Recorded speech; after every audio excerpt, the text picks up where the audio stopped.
Marilla said nothing to Matthew about the affair that evening, but when and proved still refractory the next morning an explanation had to be made to account for her absence from the breakfast table.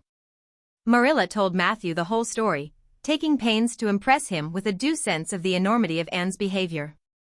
"It's a good thing Rachel Lynde got a calling down, she's a meddlesome old gossip," was Matthew's consolatory rejoinder. "Matthew Cuthbert, I'm astonished at you. You know that Anne's behavior was dreadful, and yet you take her part. I suppose you'll be saying next thing that she oughtn't to be punished at all." "Well now, no, not exactly," said Matthew uneasily. "I reckon she ought to be punished a little. But don't be too hard on her, Marilla. Recollect she hasn't ever had anyone to teach her right. You're going to give her something to eat, aren't you?" "When did you ever hear of me starving people into good behavior?" demanded Marilla indignantly. "She'll have her meals regular, and I'll carry them up to her myself. But she'll stay up there until she's willing to apologize to Mrs. Lynde, and that's final, Matthew."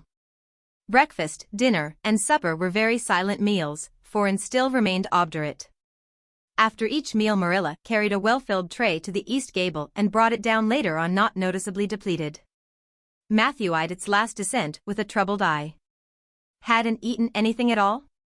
When Marilla went out that evening to bring the cows from the back pasture, Matthew, who had been hanging about the barns and watching, slipped into the house with the air of a burglar and crept upstairs.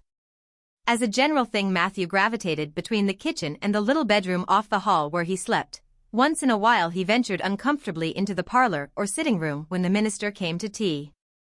But he had never been upstairs in his own house since the spring he helped Marilla paper the spare bedroom, and that was 4 years ago. He tiptoed along the hall and stood for several minutes outside the door of the east gable before he summoned courage to tap on it with his fingers and then opened the door to peep in. And was sitting on the yellow chair by the window gazing mournfully out into the garden. Very small and unhappy she looked, and Matthew's heart smote him. He softly closed the door and tiptoed over to her. "And," he whispered, as if afraid of being overheard, "how are you making it, Anne?" Anne smiled wanly. "Pretty well. I imagine a good deal, and that helps to pass the time. Of course, it's rather lonesome. But then, I may as well get used to that." Anne smiled again, bravely facing the long years of solitary imprisonment before her. Matthew recollected that he must say what he had come to say without loss of time, lest Marilla return prematurely. "Well now, and don't you think you'd better do it and have it over with?" he whispered. "It'll have to be done sooner or later, you know, for Marilla's a dreadful determined woman, dreadful determined, Anne. Do it right off, I say, and have it over." "Do you mean apologize to Mrs. Lynde?" "Yes, apologize, that's the very word," said Matthew eagerly. "Just smooth it over so to speak. That's what I was trying to get at." "I suppose I could do it to oblige you," said Anne thoughtfully. "It would be true enough to say I am sorry, because I am sorry now. I wasn't a bit sorry last night. I was mad clear through, and I stayed mad all night. I know I did, because I woke up 3 times and I was just furious every time. But this morning it was over. I wasn't in a temper anymore, and it left a dreadful sort of goneness, too. I felt so ashamed of myself. But I just couldn't think of going and telling Mrs. Lynde so. It would be so humiliating. I made up my mind I'd stay shut up here forever rather than do that. But still, I'd do anything for you, if you really want me to." "Well now, of course I do. It's terrible lonesome downstairs without you. Just go and smooth things over, that's a good girl." "Very well," said Anne resignedly. "I'll tell Marilla as soon as she comes and I've repented." That's right, Anne. But don't tell Marilla I said anything about it. She might think I was putting my oar in and I promised not to do that. Wild horses won't drag the secret from me, promised and solemnly. How would wild horses drag a secret from a person anyhow? But Matthew was gone, scared at his own success. He fled hastily to the remotest corner of the horse pasture lest Marilla should suspect what he had been up to. Marilla herself, upon her return to the house, was agreeably surprised to hear a plaintive voice calling, "Marilla," over the banisters. "Well," she said, going into the hall. "I'm sorry I lost my temper and said rude things, and I'm willing to go and tell Mrs. Lynde so." Very well. Marilla's crispness gave no sign of her relief. She had been wondering what under the canopy she should do if and did not give in. I'll take you down after milking. Accordingly, after milking, behold Marilla and Anne walking down the lane, the former erect and triumphant, the latter drooping and dejected. But halfway down Anne's dejection vanished as if by enchantment. She lifted her head and stepped lightly along, her eyes fixed on the sunset sky and an air of subdued exhilaration about her. Marilla beheld the change disapprovingly.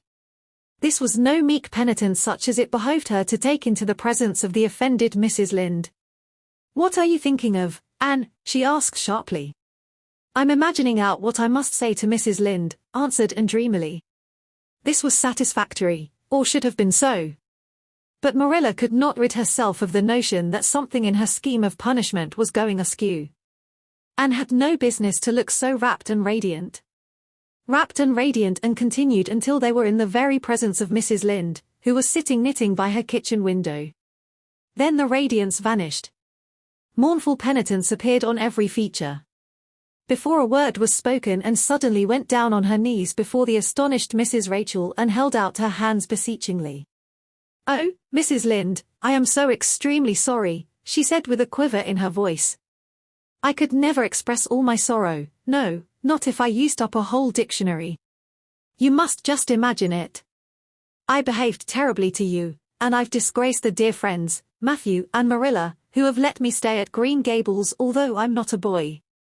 I'm a dreadfully wicked and ungrateful girl, and I deserve to be punished and cast out by respectable people forever. It was very wicked of me to fly into a temper because you told me the truth. It was the truth, every word you said was true. My hair is red and I'm freckled and skinny and ugly. What I said to you was true, too, but I shouldn't have said it. Oh, Mrs. Lynde, please, please, forgive me. If you refuse it will be a lifelong sorrow on a poor little orphan girl, would you, even if she had a dreadful temper? Oh, I am sure you wouldn't. Please say you forgive me, Mrs. Lynde." Anne clasped her hands together, bowed her head, and waited for the word of judgment. There was no mistaking her sincerity, it breathed in every tone of her voice. Both Marilla and Mrs. Lynde recognized its unmistakable ring. But the former understood in dismay that Anne was actually enjoying her valley of humiliation, was reveling in the thoroughness of her abasement. Where was the wholesome punishment upon which she, Marilla, had plumed herself? Anne had turned it into a species of positive pleasure. Good Mrs. Lynde, not being overburdened with perception, did not see this. She only perceived that Anne had made a very thorough apology and all resentment vanished from her kindly, if somewhat officious, heart. There, get up, child," she said heartily. "Of course I forgive you. I guess I was a little too hard on you, anyway. But I'm such an outspoken person. You just mustn't mind me, that's what. It can't be denied your hair is terrible red, but I knew a girl once, went to school with her, in fact, whose hair was every mite as red as yours when she was young, but when she grew up it darkened to a real handsome auburn. I wouldn't be a mite surprised if yours did, too, not a mite. Oh, Mrs. Lynde." Anne drew a long breath as she rose to her feet. "You have given me a hope. I shall always feel that you are a benefactor. Oh, I could endure anything if I only thought my hair would be a handsome auburn when I grew up. It would be so much easier to be good if one's hair was a handsome auburn, don't you think? And now may I go out into your garden and sit on that bench under the apple trees while you and Marilla are talking? There is so much more scope for imagination out there. Laws, yes, run along, child. And you can pick a bouquet of them white June lilies over in the corner if you like." As the door closed behind and Mrs. Lynde got briskly up to light a lamp. "She's a real odd little thing. Take this chair, Marilla, it's easier than the one you've got, I just keep that for the hired boy to sit on. Yes, she certainly is an odd child, but there is something kind of taking about her after all. I don't feel so surprised at you and Matthew keeping her as I did, nor so sorry for you either. She may turn out all right. Of course, she has a queer way of expressing herself, a little too, well, too kind of forcible, you know, but she'll likely get over that now that she's come to live among civilized folks. And then, her temper's pretty quick, I guess, but there's one comfort, a child that has a quick temper, just blaze up and cool down, ain't never likely to be sly or deceitful. Preserve me from a sly child, that's what. On the whole, Marilla, I kind of like her. When Marilla went home and came out of the fragrant twilight of the orchard with a sheaf of white narcissi in her hands. I apologized pretty well, didn't I? She said proudly as they went down the lane. I thought since I had to do it I might as well do it thoroughly. You did it thoroughly, all right enough, was Marilla's comment. Marilla was dismayed at finding herself inclined to laugh over the recollection. She had also an uneasy feeling that she ought to scold and for apologizing so well, but then, that was ridiculous. She compromised with her conscience by saying severely, I hope you won't have occasion to make many more such apologies. I hope you'll try to control your temper now, and that wouldn't be so hard if people wouldn't twit me about my looks, said Anne with a sigh.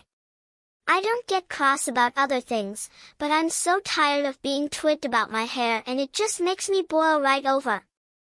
Do you suppose my hair will really be a handsome auburn when I grow up? You shouldn't think so much about your looks, Anne. I'm afraid you are a very vain little girl. How can I be vain when I know I'm homely, protested Anne. I love pretty things, and I hate to look in the glass and see something that isn't pretty. It makes me feel so sorrowful, just as I feel when I look at any ugly thing. I pity it because it isn't beautiful. Handsome is as handsome does, quoted Marilla. I've had that said to me before, but I have my doubts about it, remarked skeptical Anne, sniffing at her narcissi. Oh, aren't these flowers sweet? It was lovely of Mrs. Lynde to give them to me. I have no hard feelings against Mrs. Lynde now. It gives you a lovely, comfortable feeling to apologize and be forgiven, doesn't it? Aren't the stars bright tonight? If you could live in a star, which one would you pick? I'd like that lovely clear big one away over there above that dark hill.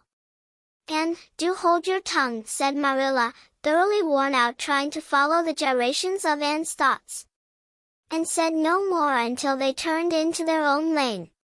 A little gypsy wind came down it to meet them, laden with the spicy perfume of young duet ferns. Far up in the shadows a cheerful light gleamed out through the trees from the kitchen at Green Gables. And suddenly came close to Marilla and slipped her hand into the older woman's hard palm. It's lovely to be going home and know it's home, she said. I love Green Gables already, and I never loved any place before. No place ever seemed like home. Oh, Marilla, I'm so happy. I could pray right now and not find it a bit hard. Something warm and pleasant welled up in Marilla's heart at touch of that thin little hand in her own, a throb of the maternity she had missed, perhaps. Its very unaccustomedness and sweetness disturbed her. She hastened to restore her sensations to their normal calm by inculcating a moral. If you'll be a good girl you'll always be happy, Anne. And you should never find it hard to say your prayers. Saying one's prayers isn't exactly the same thing as praying, said Anne meditatively. But I'm going to imagine that I'm the wind that is blowing up there in those treetops. When I get tired of the trees I'll imagine I'm gently waving down here in the ferns, and then I'll fly over to Mrs. Lynde's garden and set the flowers dancing, and then I'll go with one great swoop over the clover field, and then I'll blow over the lake of shining waters and ripple it all up into little sparkling waves. Oh, there's so much scope for imagination in a wind. So I'll not talk any more just now, Marilla. Thanks be to goodness for that, breathed Marilla in devout relief.